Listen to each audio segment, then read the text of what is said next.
होली में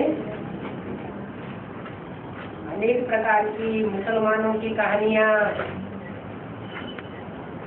ईसाइयों की कहानियाँ, मुसलमानों के ग्रंथों से, ईसाइयों के ग्रंथों से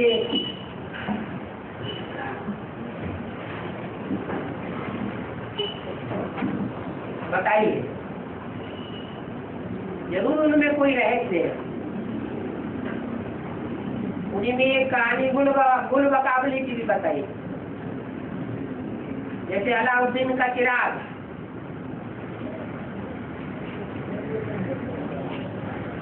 अब गुल किसे कहते हैं? गुल माने क्या? गुल खिले, गुल कहते हैं फूल को।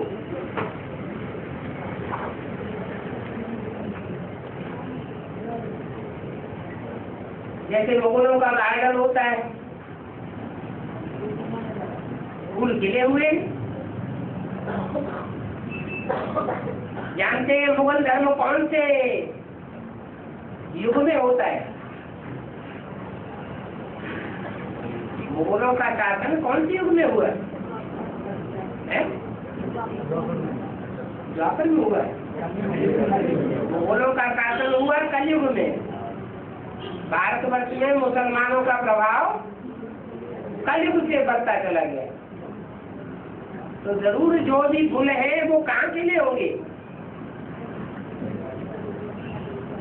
भारत में भारतवासी आश्रमों के बीच में खिले होंगे या मुगलों के बीच में खुले होंगे?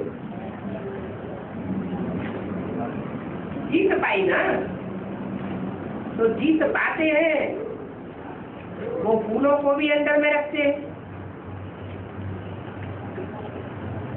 जीत पाने की बात है। जो पुरुषार्थ में जीतेंगे वो सुखदायी जीवन प्राप्त करेंगे, नहीं तो कांटों बजेंगे।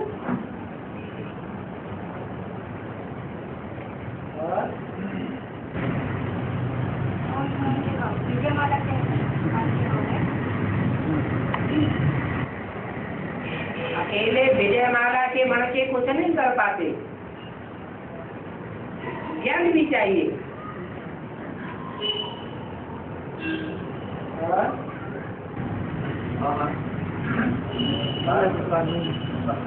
हिंदुस्तान पाकिस्तान एक ही भारत बाबा,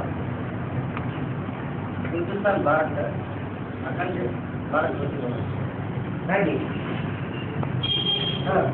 हो सकता नहीं। अखंड भारत नाम है तो अखंड भारत रहा होगा ना। पाकिस्तान तो सन 47 के बाद हुआ, उससे पहले पाकिस्तान था क्या? पाकिस्तान में बेसिक प्रारंभ हो गया ना है, और प्रारंभ हो गया ना, बेसिक हिंदू में प्रारंभ हो गया ना ज्ञान। हाँ, बेसिक ज्ञान का फाउंडेशन पड़ा, लेकिन बेसिक ज्ञान अधूरा है या संपूर्ण है? तो अधूरे का फाउंडेशन वहां पड़ा और संपूर्ण का फाउंडेशन भारतवर्ष में पड़ता है। इसलिए उनके यहाँ अधूरे चंद्रमा का गाय में है मान्यता है, और भारतवर्ष में संपूर्ण चंद्रमा के लिए कहते हैं 16 कला संपूर्ण, संपूर्ण हिंसक मर्यादा पुरुषोत्तम।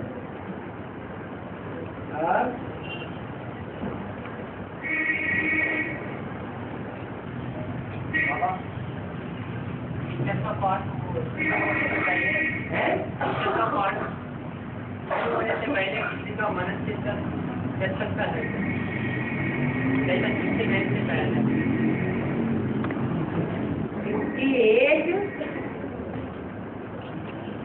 तक ब्रह्मा बाबा जीवित रहे, और जो भी उनके मुख से शिव ने वाक्य बोले वो ब्रह्मम वाक्यम जनार्दनम।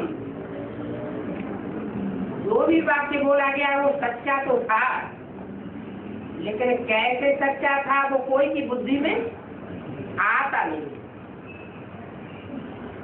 वो सच्चाई कब किसकी बुद्धि में आवेगी? तब ही आवेगी जिस संसार में कथा के रूप में जो प्रसिद्ध हो जाता है। कौन सी कथा? सत्यनारायण की कथा। वो एक ही सत्य है जिसके नाम पर सत्यनारायण की कथा भारत में घर घर गाई जाती है। तो एक की बुद्धि में पहले एडवांस डाली जाती है, भला आती है औरों की बुद्धि में भी, लेकिन मुख से, वाइब्रेशन से, शक्ति से, चलन से वो नॉलेज प्रत्यक्ष नहीं कर सकते। थोड़ा थोड़ा आता है, परंतु कहीं न कहीं मुझान हो जाती है। सत्य का विस्फोट नहीं हो सकता। इसके लिए हिम्मत चाहिए। हिम्मत बच्चे मदद बाप। तो जो नंबरवार हिम्मत करते हैं वो सत्य बाप को प्रत्यक्ष करते हैं।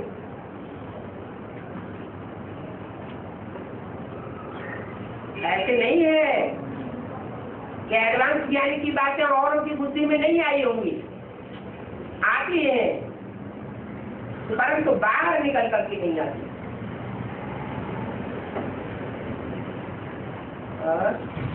बाबा जो बेसिक वाली जो ज्ञान है उसके आधार से अपने पास में जान सकते हैं।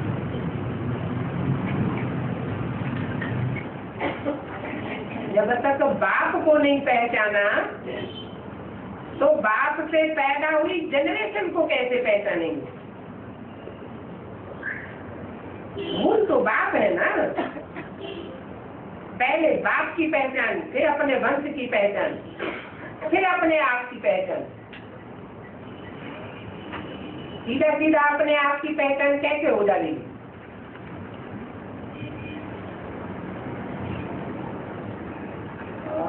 जैसे कि नारायण की बात उसको पता चला, वैसे ही लक्ष्मी का छोटी माँ की लक्ष्मी नई लक्ष्मी उसको कैसे पता चला? तो साक्षात में बाप को जाना है। एक होता है साक्षात्कार का ज्ञान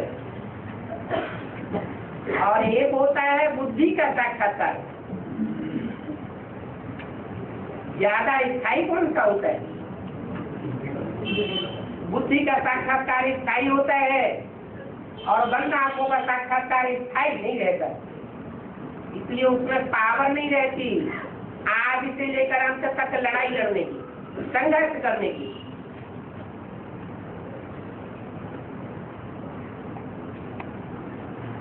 इसलिए सफलता नहीं मिल सकती।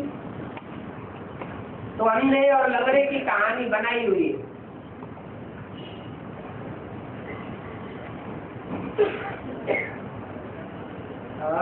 बाबा जयमाला को आह्वान करो, ये जगत पिता या जगदम्बा को बताए वो बोल रहे हैं, क्या आश्रयों को बोल रहे हैं? सभी के लिए बोल रहे हैं, किसी का नाम लिया गया? सबसे पावरफुल ग्रुप तो ठीक है, तो फिर उनको ही जरूरत ज्यादा किसको है? ज्यादा आगे किसको जाना है? सभी को आगे जाना है। सभी अव्वल में आ जाएंगे, नंबर वन तो आएंगे। नंबर तो इसलिए तो बोला एक भी पावरफुल संगठन तैयार होने पर, एक ग्रुप तैयार होने पर, एक ग्रुप दूसरे को खींचते हुए अंत में 108 की माला का संगठन एक हो जाएगा। तो पहले एक ग्रुप आगे बढ़ेगा या सारे ग्रुप आगे बढ़ेंगे? तो जो आगे बढ़ेगा उसके लिए वो बात पहले लागू होती है।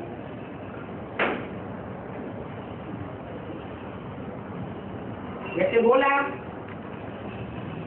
जो पतित से पावन बनते नहीं है वो पतित पावन बाप को बुलाते भी नहीं।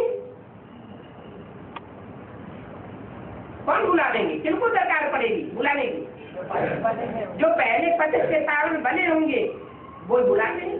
ऐसे यहाँ भी विजयमाला का आह्वान करेंगे कौन? पहले कौन करेंगे? दिल से कौन करेंगे? जो पहले ग्रुप में आने वाले होंगे वो पहले करेंगे और उनकी बुद्धि में आ देगा ही नहीं।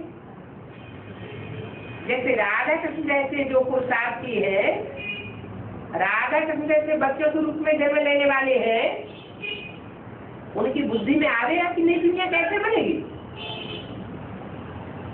उनके अंदर वो प्लानिंग चलेगी। राधा कृष्ण जैसे बच्चों के रूप में जन्म लेने वालों की बुद्धि में प्लानिंग चलेगी। उन्हें तो जन्म देना ही नहीं है। जो माँ बाप है हाँ, उनके माँ बाप को प्लानिंग बुद्धि में आवेगी। ऐसे ही यहाँ भी है।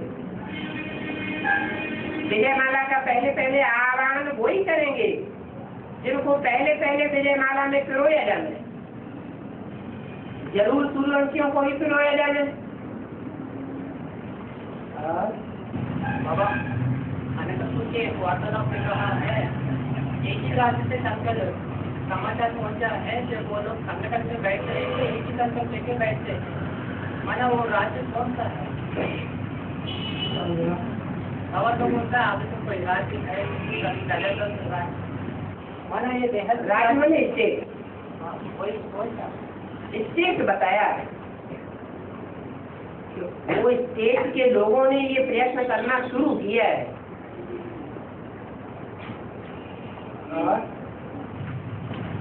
और स्टेट का सत्यता हो तो पता चले। माना वो ऐसे है क्या?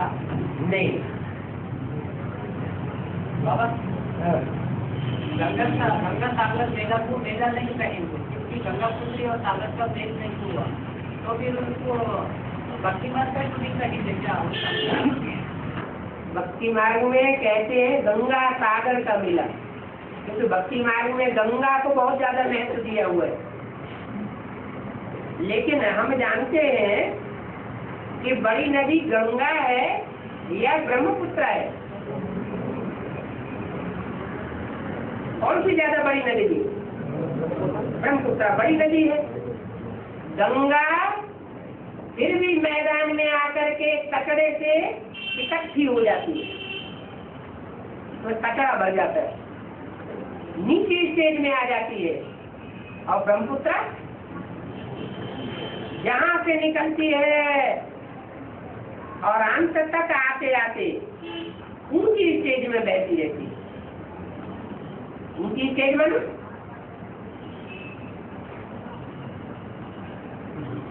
आत्मा रूपी जो नदियां हैं, उनमें कोई नदी ऐसी है जो आज से लेकर के अंत तक विचार की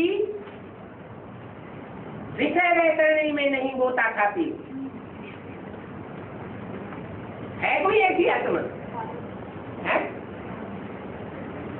नहीं है। कौन सी आत्मा है? वैष्णवी, पार्वती।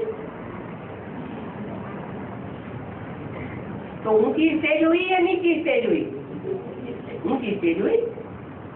इसलिए गंगा को भी कहाँ जाकर के मिलना पड़ता है?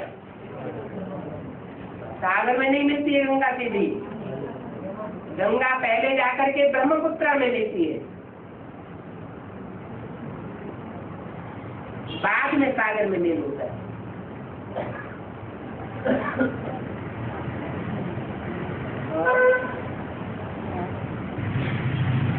बाबा कहते हैं ना, मेरा आत्मा का नाम ही बुद्धि, तो फिर वो बुद्धि में भी मन बुद्धि संस्कार होता है।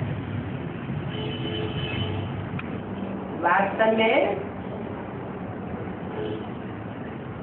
जो अमन है उसको मन चलाने की दरकार ही नहीं। वो सदा अमन है, अमन चैन में रहने वाला है। उसका नाम ही है सदा शिव। 5000 वर्ष के ड्रामा में एक सेकंड भी ऐसा नहीं आता उसके लिए जब वो अनमन चैन से नीचे गिरे। उसका नाम ही है अच्युतम। चित माने नीचे गिरना, अच्युतम माना जो कभी भी नीचे नहीं गिरता, सदैव ऊंची स्टेज में बुद्धि बनी रहती है। उसके ऐसे ही संस्कार है सत्यखंड के। इस धरणी पर आता है पतित दुनिया में आता है, पतित तन में आता है, बंदरों की महफिल में आता है। सबसे ज्यादा भिखारी जानवर कौन सा होता है? बंदर। बंदरों के नजदीक जाके देखना कितनी बदबू आती है उनमें, इतने दिलचारी होते हैं। ऐसी पतित दुनिया में रहते हुए भी वो बुद्धि से कहाँ रहता है? उपराम रहता है, सच्चखंड में रहती है बुद्धि। इसलिए वो बुद्धिमानों की बुद्धि कही जाती है।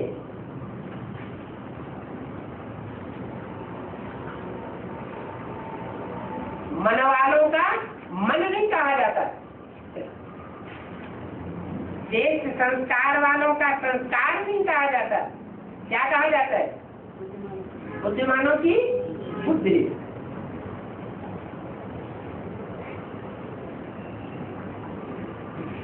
ऐसे नहीं कि जब वो इस संसार में आता है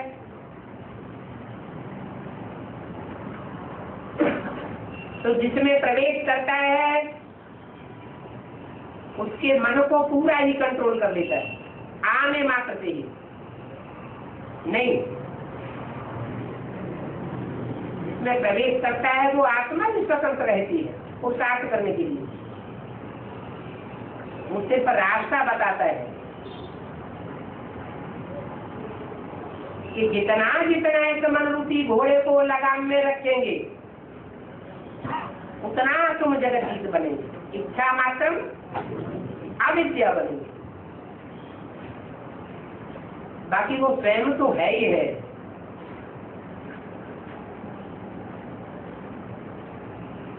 उसे विश्व की बादशाही पाने की भी कोई इच्छा नहीं,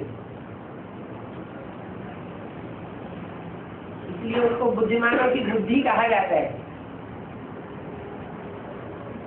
ब्रह्मा को मन कहा गया, विष्णु को श्रेष्ठ संस्कार शक्ति कही गई क्योंकि जन्म जन्मांतर पवित्र रहने वाली आत्मा है। और शंकर जो भी बुद्धिमान मनुष्य हैं वो बुद्धिमान मनुष्यों में उच्च कोटि का मनुष्य, इसलिए बोला मैं जानवरों में नहीं आता हूं। भक्ति मार्ग में दिखाया है कि बैल पर सवारी करते हैं। वास्तव में ये वो कोई बैल पर सवारी नहीं करते। बैल तो जानवर है, जानवर को आकर के कंट्रोल नहीं करते,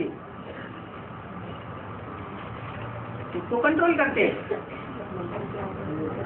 मनन चिंतन मंथन करने वाले मनुष्य को कंट्रोल करते। इसलिए मुरली में बोला है कि शिव आते हैं शंकर में और शंकर सवारी करते हैं बैल पर।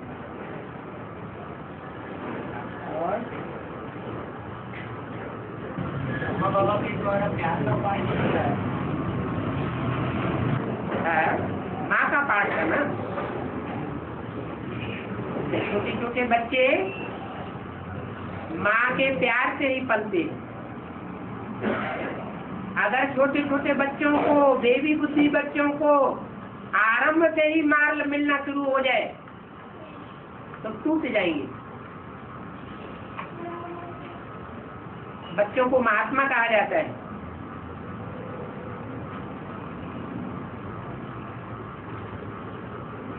उनको मार देने का तो सवाल ही नहीं होना चाहिए।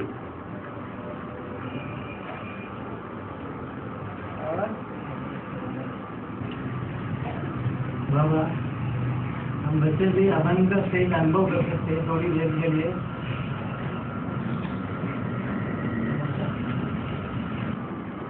अतीन्द्रिय सुख अंत समय का गायन है या वर्तमान समय का गायन है? समय का गायन है, अंत समय का गायन। अंत तब होता है जब 63 जन्मों के हिसाब किताब पूरे हो जाते हैं।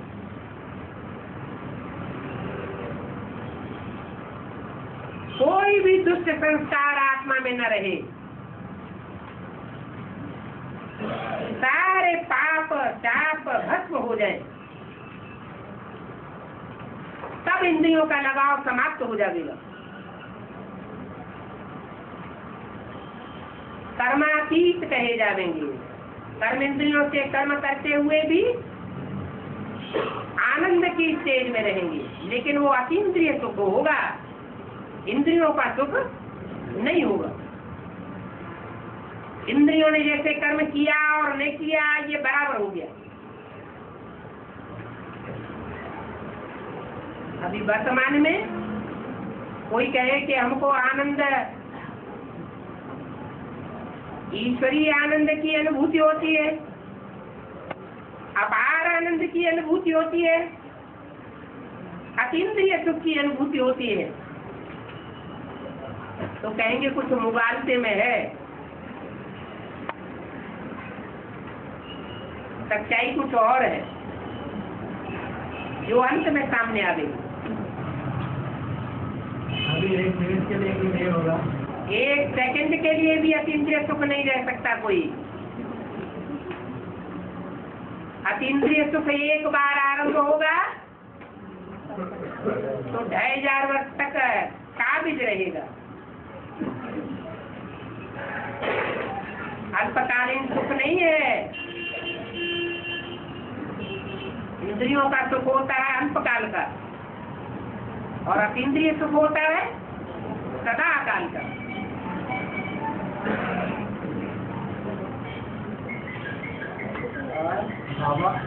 ब्रह्मांड की आयु मृत्युयोग में जब ब्रह्मांड 100 साल पूरी होती है तब खत्म होती है बोलते हैं, हिंदी में बताया है।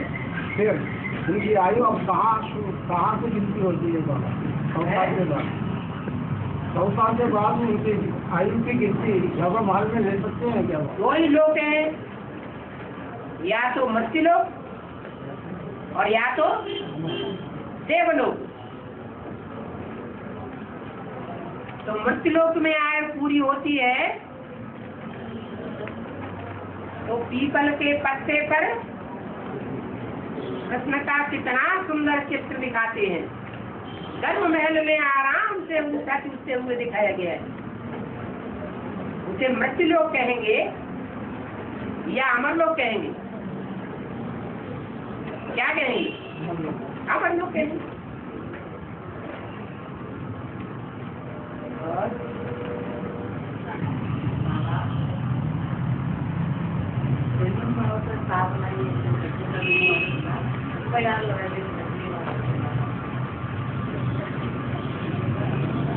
सचिव 2000 से या 36 से? सचिव 2000 से शुरू होता है या 36 से? 2026। एक्यूरेट सचिव की शुरुआत तब होगी जब एक्यूरेट कलयुग फलाट होगा। पतित दुनिया और पावन दुनिया। पतित दुनिया में एक भी पावन नहीं होता और पावन दुनिया में एक भी पतित नहीं होता। तब तक कहेंगे संगम युग। संगम माना पतित भी है और पावन भी। और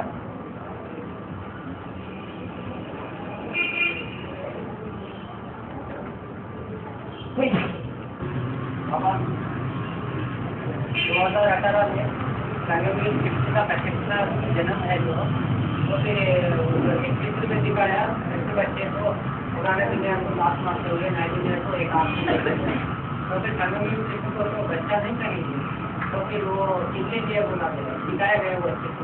संगम कृष्ण को बच्चा नहीं कहेंगे। भले उनके बाप के लिए कह सकता है सभी के लिए तो राम बाप है। संगम की कृष्ण बच्चा बुद्धि रह करके पुरुषार्थ करता है, प्रवेश करके, या बड़ा बन करके पुरुषार्थ करता है। एक कहेंगे सगीर बुद्धि और एक कहेंगे नाबालिग बुद्धि। शिव बाप ब्रह्मा को क्या टाइटल लेते हैं? देवी बुद्धि। देवी बुद्धि है तो ब्रह्मा की रात्रि है, और सालिम बुद्धि बनेगी तो ब्रह्मा का दिन शुरू हो जाएगा। तो जब तक प्रत्यक्षता नहीं हुई है, ज्ञान सूर्य प्रकट नहीं हुआ है, तब तक कृष्ण की आत्मा भी देवी बुद्धि है या सालिम बुद्धि है? सालिम बुद्धि बनेगी ही तब जब बच्चे के द्वारा बाप प्रत्यक्ष होगा। बाप अकेला प्रत्यक्ष नहीं होता, बाप बच्चों के द्वारा प्रत्यक्ष होते हैं।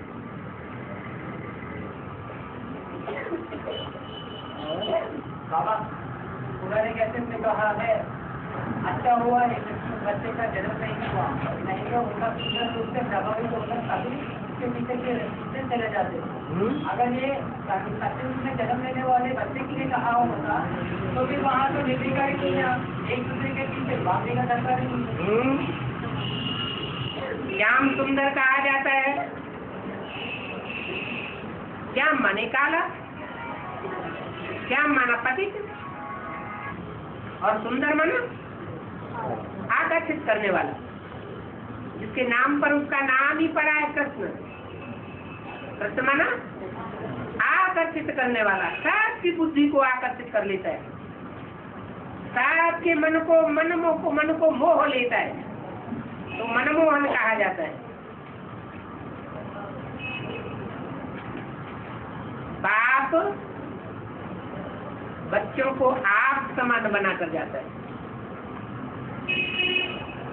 सत्युग का पहला पत्ता है ही कृष्ण की आत्मा। वो आत्मा संपन्न बनती है तो सारी दुनिया को आकर्षित करती है। तो कहते हैं पार्श्वनाथ, ये पार्श पत्थर का गायन है, जिसके भी संसर्ग संपर्क में आएगा, टच में आवेगा, उसको लोहे से सोना बना देगा। ऐसी कोई आत्मा मनुष्य आत्मा नहीं रह सकती इस दुनिया में जो उसके संपर्क में आए और परिवर्तित न होकर के जाए। अभी तो देखो कितना भाषण करना पड़ता है, कितनी प्रदर्शनियां करनी पड़ती हैं, कितने बड़े बड़े प्रोग्राम करने पड़ते हैं, कितने संघ के रंग में आते हैं और रिजल्ट कुछ भी नहीं निकलता। क्या कारण है? सुनाने वाले, समझाने वाले संपूर्ण नहीं बने, पार्थ बुद्धि नहीं बने। और बाबा हनुमान आत्मा जैसे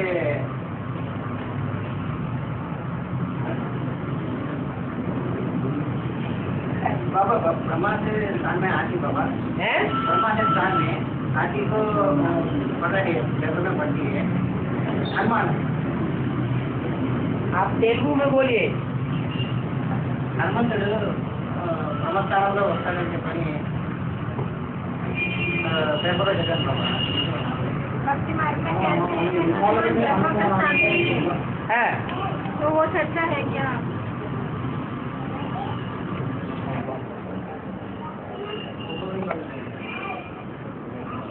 हनुमान को पवन पुत्र कहा जाता है। किसका पुत्र? पवन पुत्र। और भक्ति मार्ग में हवा किसको कहा जाता है? हवा माने क्या? ऐसे इसके ऊपर कोई हवा है?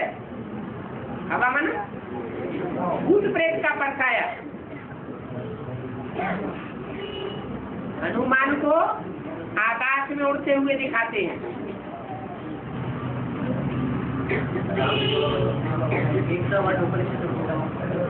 एक बात तो पूरी होने दो।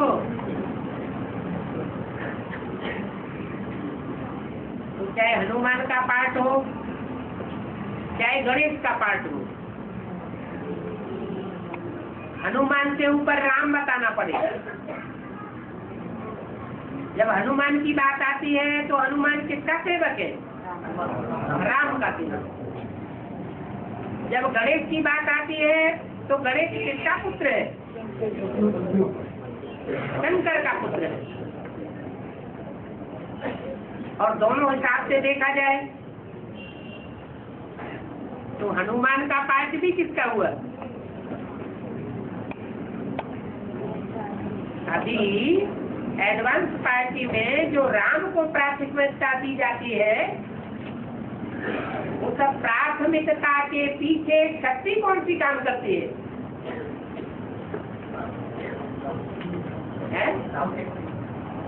सेवा की शक्ति कार्य करती है, परंतु सेवा जो है वो कोई भी कार्य कराने के लिए सूक्ष्म आत्माओं को आगे करता है या स्वयं साकार में आगे आता है? सूक्ष्म आत्माएं आगे आती है। तो जो सूक्ष्म पाठ बजाने वाली आत्माएं हैं, उनमें मुखिया कौन है? ब्रह्मा जी। तो वो हनुमान है। सारा काम इस समय बाप दादा करते हैं।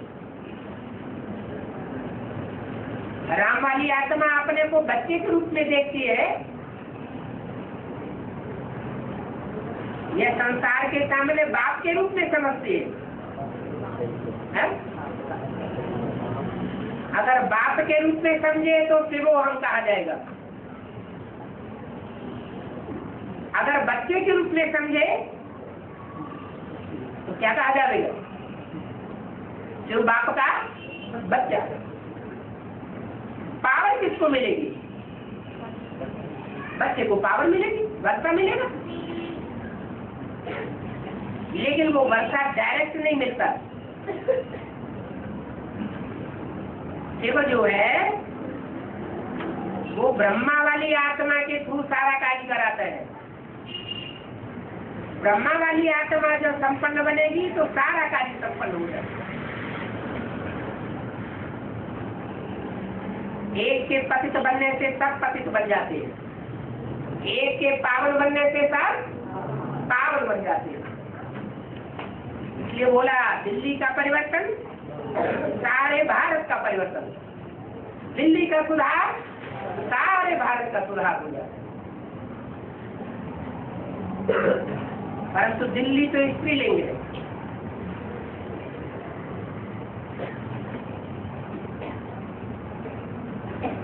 वो दिल्ली का परिवर्तन भी किसके आधार पर है? दिल्ली में पहले पहले राज्य किसका होगा? दिल्ली के दिल पर नई दुनिया में पहले पहले राज्य कौन करेगा? कृष्ण की सोच। तो कृष्ण की सोच ही मुख्य हो गई। दिल्ली तो है जड़ और कृष्ण है चैतन्य। चैतन्य का राज्य होगा। तो पहले सुधार किसका होता है? दिल्ली के रूप में पाठ बजाने वाली आत्मा का पहले सुधार होता है, या दिल्ली पर जो पहले पहले राज्य करता है उसका सुधार होता है? हाँ, चैतन्य आत्मा का पहले सुधार होता है। इसलिए बोला ये ब्रह्मा तुम्हारी वास्तव में जगदम्बा है। क्या जगदम्बा वो नहीं है जिसको दुनिया वाले भक्त लोग जगदम्बा समझते हैं। वो तो एक प्रकार का डब्बा है, परंतु उसमें जगदम्बा के रूप में सहन शक्ति का पाठ बजाने वाली जगत की माता कौन है? ब्रह्मा और दादा लेकर माताओं के उद्धार के लिए मैं आता हूँ।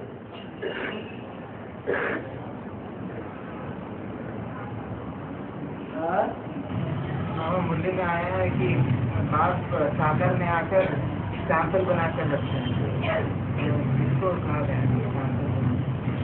साकार में आवेंगे तो सैंपल तो बना देंगे ना। हैं? साकारी सैंपल बनते हैं। हाँ, साकार को ही सैंपल बनाएंगे। साकार में आवेंगे तो साकार को सैंपल बना देंगे ना। नहीं तो दुनिया कहेगी जिसके तन में आया उसी का उद्धार नहीं हुआ, तो औरों का उद्धार क्या करेगा? और साकार को सैंपल बनाएंगे, इस साकार को सैंपल बनाएंगे। सैंपल का मतलब है अव्वल number, next to God, next to God.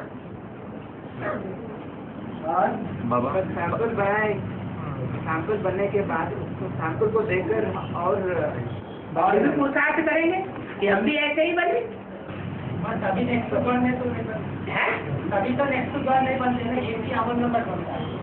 तो ठीक है, जो वोटे तो अर्जुन जो अव्वल नंबर में करके दिखाए उसको सब फॉलो करेंगे, तो बाकी तो नंबरवार हो जाएंगे ना, अव्वल नंबर तो नहीं रहे ना। सर एक और बात कहा गया है कि शंकर को फॉलो नहीं करना है। शंकर को फॉलो करने की बात कहाँ है? शंकर संपूर्ण है या अपूर्ण है?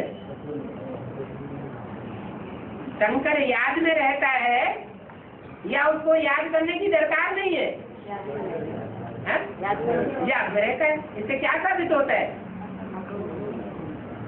याद में जो रहता है उससे साबित होता है कि जिसको याद करता है वो ऊंचा है, स्वयं उतना ऊंचा नहीं है। बाबा क्या इससे हम समझ सकते हैं कि जब सैंपल बनता है उसके बाद ही और सब बन सकते हैं? अभी तो कोई उंगली उठा के पक्का कह नहीं सकता, छाती ठोक करके, और कह भी दे तो अंत तक उस बात पर काबिज नहीं रहेगा, क्योंकि अभी परीक्षाएं बाकी है, फाइनल पेपर अभी संपन्न नहीं हुआ है। आज निश्चय बुद्धि बनते हैं और कल माया अनिश्चय बुद्धि बनाई देती है। आज कहते हैं ये हमारा बाप है, कल कहते हैं सोचना पड़ेगा।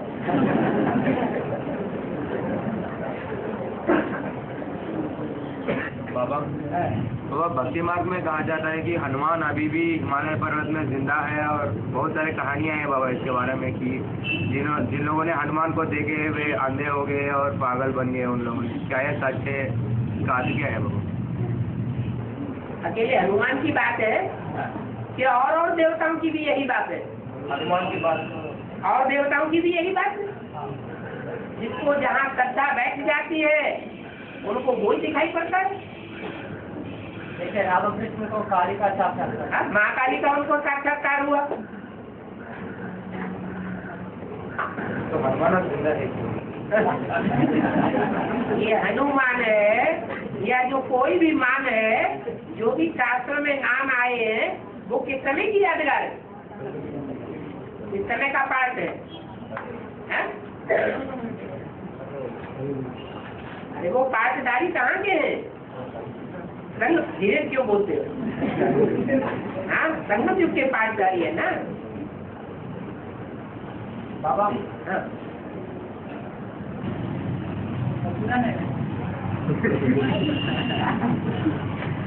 अभी जो बता रहे हैं वो पूरा नहीं, और उसके बाद जो दूसरा है वो हनुमान कोई दूसरा थोड़ा ही है, त्रेता युग का। तो संगम पूरा है। वो तो संगम युग की बातें हैं।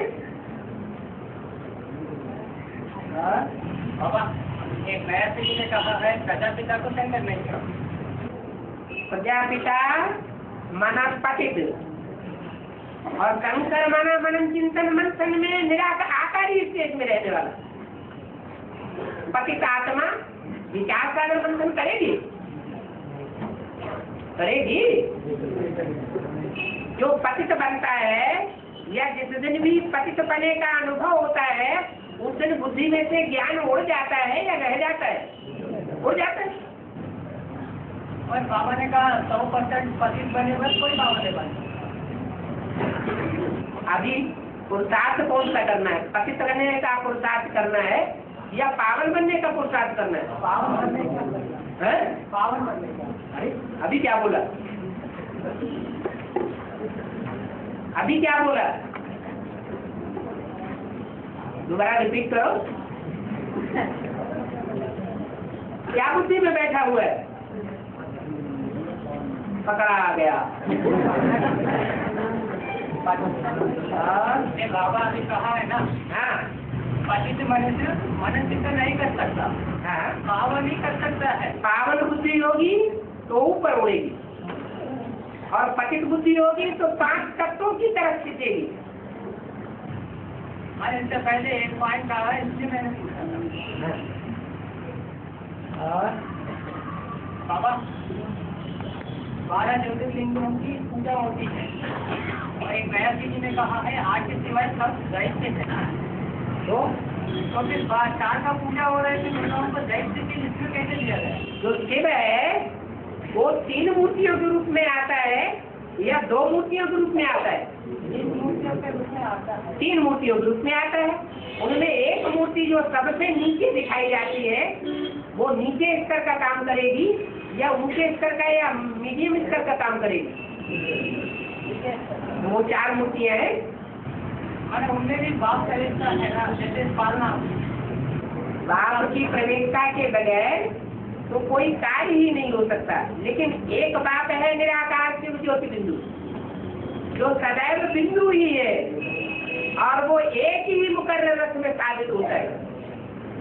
कोई कह नहीं सकता, साबित नहीं कर सकता कि मेरे अंदर शिव बाप है। बाकी ऐसे नहीं है कि और जो 107 मणके हैं माला के, वो अपने अंदर उस शक्ति को महसूस नहीं करते। महसूस करते हैं, महसूस न करें तो ज्योतिर्लिंगम के रूप में उनकी मान्यता भी नहीं हो सकती। वो मान्यता तब होती है जब एक संपन्न बनता है और उनमें प्रवेश करता है। इसलिए बोला है बच्चों में बाप दादा प्रवेश कर सकते हैं, माने रामकृष्ण की आत्मा प्रवेश कर सकती है, लेकिन मुकर्रर रूप में सिर्फ शिव ही एक में प्रवेश करता है। और बाबा इसमें कहा है 8 के सिवाय सब दैत्य है, तो सभी को जगदम्बा के अंदर में दबे रहना है अंत तक। उसके बाद देवियों को कहते हैं, और हमने तो बाप को ही ऐसा ना है ना। अभी परीक्षा होना बाकी है ना। मैंने क्यों दबा के रखना चाहती है? दबा के क्यों रखना चाहती है? दबा के क्यों रखना चाहती है? ऐसा मुरली ने कहा है। तुम दबते हो तो दबा के रखना चाहती हो। और 8 के सिवाय सभी दैत्य और उनको दब के रहना है, ऐसा कहा। हाँ, मैंने ये तो जबरदस्ती हो गया ना, दब के रहना। जबरदस्ती क्या, ये जिसकी इच्छा होगी वही तो रहेगा।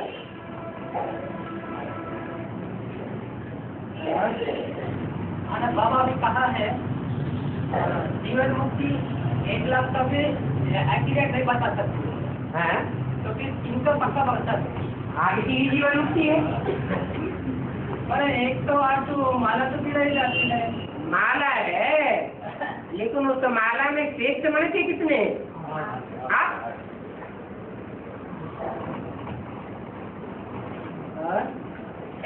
बाबा पिछले बार तक लड़की पूछा था, तो जैसे डॉक्टरी पढ़ाकर क्या बनाता है, जैसे इंजीनियरिंग पढ़ाई इंजीनियर पढ़ाकर इंजीनियर बनाता है, ऐसा ही देवता ही पढ़ाई देवता बनाता है। तो फिर मैंने बाबा से पूछा क्यों प्रवेश पिता के में नहीं हो सकता? बाबा ने कहा जब साकार में प्रवेश करता है तो तब देवता बनता है। तो फिर उसी दिन चली गई तो मुरली टीवी बनकर आया 762 उसमें बोला है भगवान कभी देवता नहीं बनता, भगवान होता है। जिस अंदर प्रवेश होता है वो शरीरधारी देवता बनता। ठीक है, तो फिर बाबा ये इससे और इससे पूरा कहाँ फर्क है? वो बाबा ने कहा है जब साकार में आता है तो देवता बनता है, पर जब साकार में आता है और निराकारी स्टेज वाला रहता है तो वो भगवान है, वो अकेला है। क्या या बता कि निराकारी स्टेज वाला रहता है तो देवता है, वो भगवान है। और जब नारायण बनता है तो साकारी है या निराकारी है? साकारी। और बाबा ने कहा है नारायण को याद करना है या शंकर को याद करना है? नारायण को याद करना है। शंकर माना ही मिक्स, तत्व प्रधान भी है, तत्व सामान्य भी है, रजो प्रधान भी है, तमो प्रधान भी है। बाबा एक बुढ़ी ने कहा है मुझे देह नहीं, इसलिए मुझे देहभान नहीं आता है, क्योंकि जब चक्कर में प्रवेश करता है तो मैं देहधारी नहीं हूँ। धारी का मतलब बुद्धि में देह को धारण करके नहीं रहता हूँ। एक होता है देहधारी और एक होता है विदेही। विदेही का मतलब देह से सदैव विपरीत रहने वाला, दैहिक स्टेज का भान भी नहीं, निराकारी, निर्विकारी, निरहंकारी। और एक होता है देहधारी, माने बुद्धि से देह को धारण करके रहने वाला। और देहधारी को भगवान नहीं कहा जा सकता। देहधारी है तो भगवान नहीं है, निराकारी है तो ही भगवान हो सकता है। और बाबा कहते हैं कि हनुमान मृत्युंजय कहते हैं ना बाबा, हनुमान को मृत्यु नहीं कहते ना बाबा, किसी और देवता को ऐसा नहीं कहा गया बाबा, ऐसा क्यों है? कारण क्या है? अनित्य बुद्धि नहीं बनता होगा। है? और बाबा मुगलों की 10 बादशाही चली, तो फिर उसमें जब बाबर जब बाबर बनता है मुगल साम्राज्य, तो फिर उनका जो साम्राज्य जैसे विस्तार होता है, जैसा 8 लोगों को भी लिया जाएगा क्या, और या 108 से भी लिया जाएगा या 16,000 से भी लिया जाएगा। इस राज्य में जो बाबर करके जो शुरुआत होती है मुगलों की वंश, तो फिर उसमें किन को लिया जाएगा 12 में? जो भी राजा बनता है वो अपने नजदीक वालों को पहले उठाता है, दूर वालों को उठा देगा। नजदीक वालों को ही उठा देगा। इब्राहिम, बुद्ध या क्राइस्ट जब इस धरती पर आते हैं तो उनके पीछे पीछे जो फॉलोअर्स आते हैं, उन फॉलोअर्स को पहले राजा ही देगा, या जिनमें प्रवेश करता है उनको राजा ही देगा।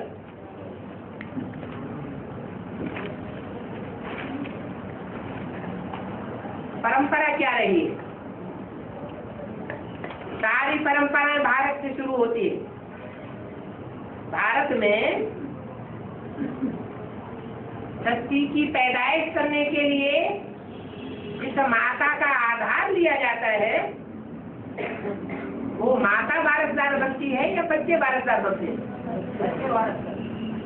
ऐसे ही ऊपर से आने वाले धर्म पिता जिसका आधार लेते हैं उसको दासी बना करके रखते हैं, दास बना करके रखते हैं। इसलिए बोला है स्वधर्मे निधनम से स्वधर्मो भयावह। दूसरे का धर्म बहुत दुख देने वाला है। अपने धर्म में जीते जी मर जाना अच्छा है, दूसरे का धर्म कभी स्वीकार नहीं करना चाहिए। बाबा जैसे तो जैसे मानो सेनापति, मंत्री, वजीर, उन लोगों को भी नजदीक वाला, मतलब बाकी जो नजदीक वाला है आर्यदेव, उन लोगों से लिया गया ना।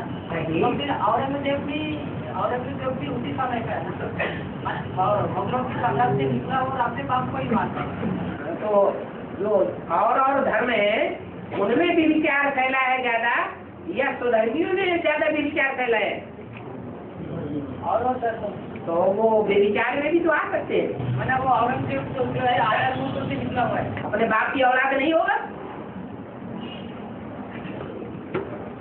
जो औरों का खून होता है तो वो अपना प्रभाव दिखाता है। सच्चा बाप का खून होगा तो वो प्रभाव दिखाएगा। और धर्मों से ही तो विचार शुरू हुआ है कि देवी देवता सनातन धर्म के जो सूर्यवंशी है और चंद्रवंशी है पक्के, उन्होंने भी विचार फैलाया। विचार विधर्मियों ने फैलाया है या स्वधर्मियों ने फैलाया है? विधर्मियों ने फैलाया। तो पापा उसका भी फाउंडेशन इंडिया में कैसे पड़ा? जो औरों में देखते हैं यहाँ और धर्मों की बीज रूप आत्मा ही नहीं है, फिर वही फाउंडेशन डालती है।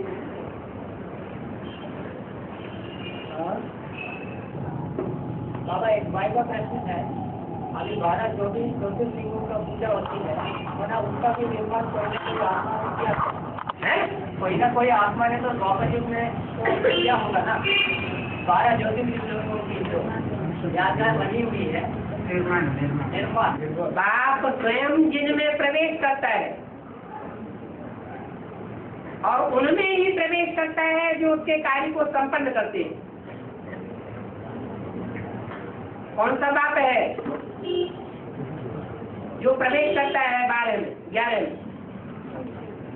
जो बाप सर्वव्यापी बन के आता है, ये एक व्यापी बन करके आता है, तो एक व्यापी है। तो कौन सा बाप प्रवेश करता है? राम बाप प्रवेश करते हैं। जैसे कि रामेश्वर ज्योतिर्लिंग है, उसका स्थापना राम ने किया है क्या? अरे सारे की स्थापना राम के द्वारा है, इसलिए उसको कहते हैं ज्योतिर्लिंगम, ज्योति का लिंग। वो ज्ञान की ज्योति है। ज्ञान कहाँ से आता है? मीडिया कौन बनता है? ये बार है मुख्य। और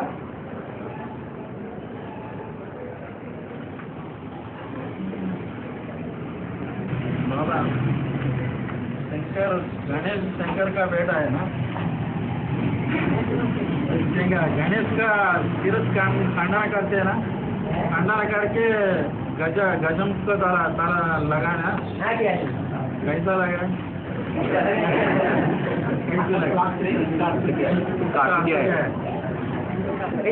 उच्चार करते करते कोई बार बार देहभान में लौट जाता है तो देह अभिमान का सिर लग जाता है। हाथी में जितना देहभान देखने में आता है उतना देहभान और कोई पशु में देखने में नहीं आता है। तो हाथी का मुख लगा दिया, कोई वास्तव में थोड़ा ही हाथी का मुख लगाया, ऐसा स्वभाव संस्कार बन गया।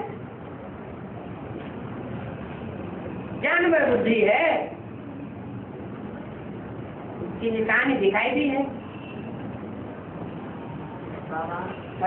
इसलिए पूजा भी कलयुग में होती है। द्वापर युग में हनुमान और गणेश की पूजा नहीं होती, न मूर्तियां बनती हैं।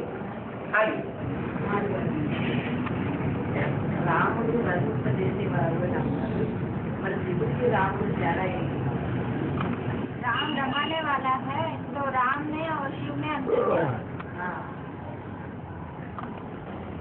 जो राम है वही शिव है, जो शिव है वही राम है। साकार में अलग अलग नहीं है, एक ही है। सगुण ही अगुण ही नहीं कछु भेदा, उभय हरे भव संभव भेदा। निराकार को पहचान लिया तो समझो साकार को पहचान लिया, साकार को पहचान लिया तो समझो निराकार को पहचान लिया। निराकार से साकार अलग नहीं और साकार से निराकार अलग नहीं। इसलिए मुसलमान लोगों ने भी पहचाना इस बात को। आदम को खुदा मत कहो, आदम खुदा नहीं, लेकिन खुदा के नूर से आदम जुदा नहीं। माने एक ही शरीर में दोनों नूर विराजमान, उनको अलग अलग नहीं कर सकते। पर्सनालिटी एक ही, व्यक्तित्व एक ही। और जब संपन्न स्टेज हो जाती है तो आप समान बाप समान स्टेज बनने पर दोनों एक जैसे हो जाते हैं। और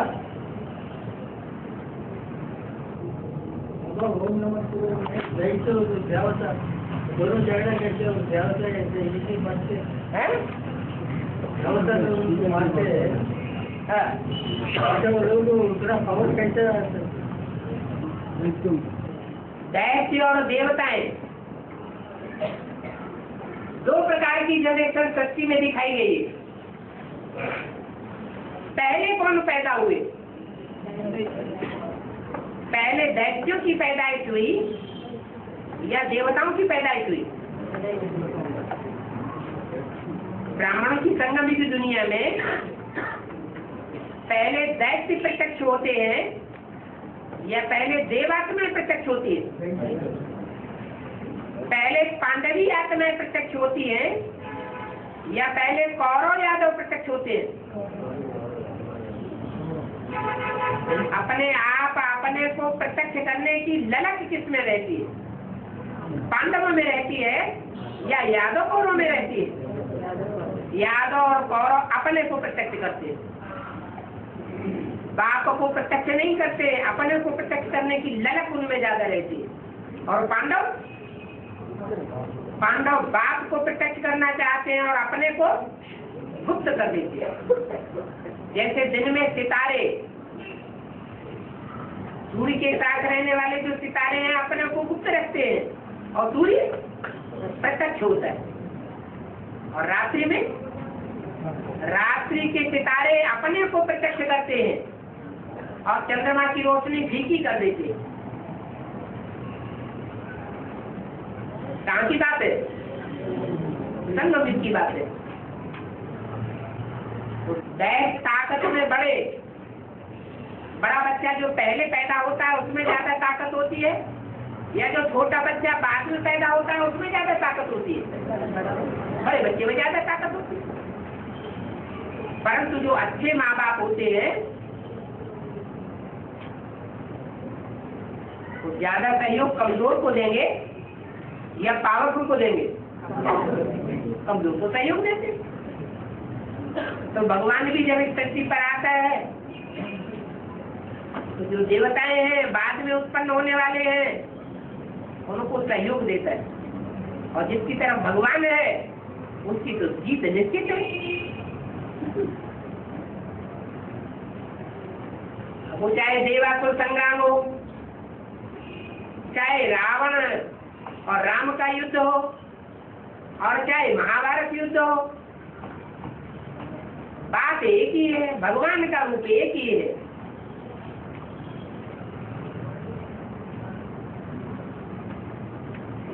कमजोर को सहयोग देता है लेकिन जो सच्चे हैं उनको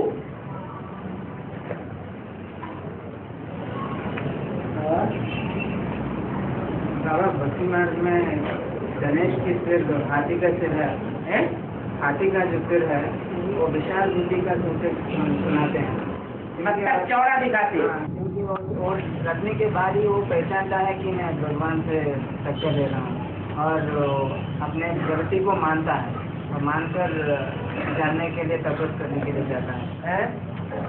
तो फिर हाथी का सिर विशाल बुद्धि के सुनाते हैं, समझाते।